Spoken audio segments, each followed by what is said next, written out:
Imagine this. You're walking through a thick forest 20,000 years ago. The air is cold, birds are singing, everything feels normal. Then one step changes everything.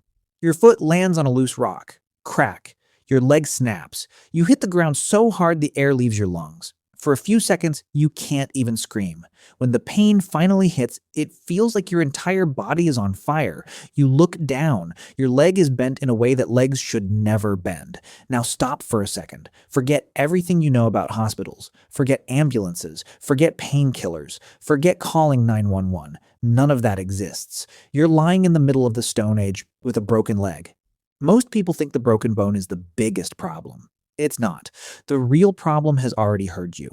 Somewhere in the trees, something is listening. Maybe it's a pack of wolves. Maybe it's a cave lion. Maybe it's a hungry bear. Whatever it is, it just learned that something nearby can't run anymore. And in the Stone Age, that's like putting up a giant sign that says, "Free dinner this way." Welcome to the worst survival challenge in human history. Now here's something funny. If you're thinking, at least I don't have to worry about dinosaurs. You're right. Wrong time. Dinosaurs disappeared about 65 million years before humans showed up. Your real neighbors were much worse.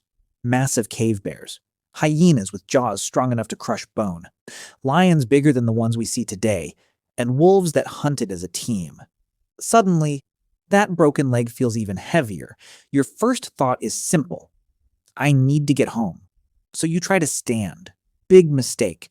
The second you put weight on your leg, you collapse again. The pain is so sharp it steals your breath. You try crawling instead. 1 meter, 2 meters, then you stop. You're exhausted. You haven't escaped the forest, you've barely moved. Now imagine this. Your tribe could be 1 mile away, or 10. Every tree looks the same. Every direction feels right. And every minute you stay here, the sun moves lower. The temperature drops. The forest gets quieter. That silence isn't peaceful. It's a warning. Because forests don't become quiet for no reason. Sometimes, everything else has gone silent because a predator has arrived. Most people imagine ancient humans as fearless warriors who ruled the wilderness. That's Hollywood. Reality was very different. Humans weren't the strongest. We weren't the fastest. We didn't have claws. We didn't have sharp teeth. We couldn't smell danger from miles away. Compared to most predators, we were surprisingly average. Imagine challenging a mammoth to a fight. Congratulations, you've just made the worst decision of your very short life. So how did humans survive? Most people say intelligence. They're partly right. We made stone tools. We learned to control fire. We worked together. But here's the problem. A broken leg doesn't care how smart you are. You can't chase a deer. You can't climb a hill. You can't carry water. You can't even run if danger walks right in front of you. In 1 second, every advantage you had is gone. For almost every animal on Earth, that would be the end. Nature doesn't usually give second chances. But then something happened that completely surprised scientists. When archaeologists began digging through ancient caves, they expected to find people who died soon after serious injuries. Instead, they found broken bones that had healed. Completely healed. Broken legs. Broken arms, crushed hips. People who should have died somehow survived. Wait, how? A broken leg doesn't heal while you're running away from wolves. Healing takes weeks, sometimes months. So who brought them food? Who protected them while they couldn't walk? Who risked their own life to save someone who couldn't even hunt? That single question changed everything scientists thought they knew about ancient humans. Because maybe the greatest human survival skill wasn't strength, it wasn't speed, it wasn't even intelligence, it was something far more unexpected. And that's where the real story begins. Somehow, your tribe finds you. You don't know how. Maybe they heard your scream, maybe they followed your footprints, or maybe they simply refused to leave without you. 2 people lift you. One grabs your shoulders, another grabs your legs. Every step sends pain shooting through your body. You bite your hand just to stop yourself from screaming. Hours later, the fire finally comes into view. Home. You made it. For 1 night. The next morning, everyone wakes up before sunrise. The hunters grab their spears. The gatherers pick up baskets. Children follow the adults. Within minutes, the camp is almost empty, except for one person. You. You try standing. Bad idea. Your leg gives up before you do. You fall flat on your face. Congratulations. You've officially lost a fight with the ground. Now here's the scary part. You can't hunt. You can't gather berries. You can't collect water. You can't even chase a rabbit if it walks right past you. You're completely dependent on everyone else. Every bite of meat you eat is food someone else almost died to bring home. Imagine risking your life to hunt a giant deer, then giving your dinner to the guy who can't even stand up. Sounds crazy, doesn't it? So here's the question that has confused scientists for years. Why would anyone do that?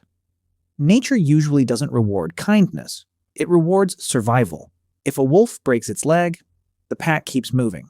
If a zebra can't run, the herd doesn't stop. The wild has one brutal rule: keep up, or become lunch. So why were humans different? The answer stayed buried underground for thousands of years. Then archaeologists started digging. At first, everything looked normal. Stone tools, animal bones, campfires.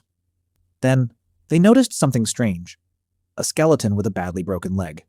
Another with a crushed hip. Another with a shattered arm. Nothing unusual so far. People got hurt all the time. But then they looked closer. Those bones had healed. Not a little. Completely. Everyone in the room had the same question. How is that possible? Because broken bones don't heal in a few days. They take months. Months without hunting, months without running, months without carrying food. So either these people had magical healing powers, or someone kept them alive. I think we can safely rule out the magic. One discovery changed everything. Deep inside Shanidar Cave, in what is now Iraq, scientists found the skeleton of a Neanderthal unlike any they had ever seen. His left arm barely worked. He was probably blind in one eye. His hearing was badly damaged. One of his legs had suffered a serious injury. By every rule of nature, he should have died. Instead, he lived for decades. Think about that for a second. Every winter, someone shared their food. Every dangerous night, someone saved a place for him by the fire. Every hunting trip, someone returned with enough food for one more person. Nobody had to do that. They chose to. And that changes the entire story of human evolution. For years, people believed humans became successful because we made better weapons. But maybe weapons were only half the story. Imagine two tribes. The first tribe abandons anyone who gets injured. The second carries them home. Which tribe keeps more hunters alive? Which tribe keeps more grandparents alive? Which tribe remembers where the rivers flood? Which plants can heal wounds? And which animals to avoid? The answer is obvious. Every survivor carried something more valuable than meat. Experience. A hunter with a broken leg could still teach a child how to track deer. An elder could still warn everyone about the cave where the bears sleep.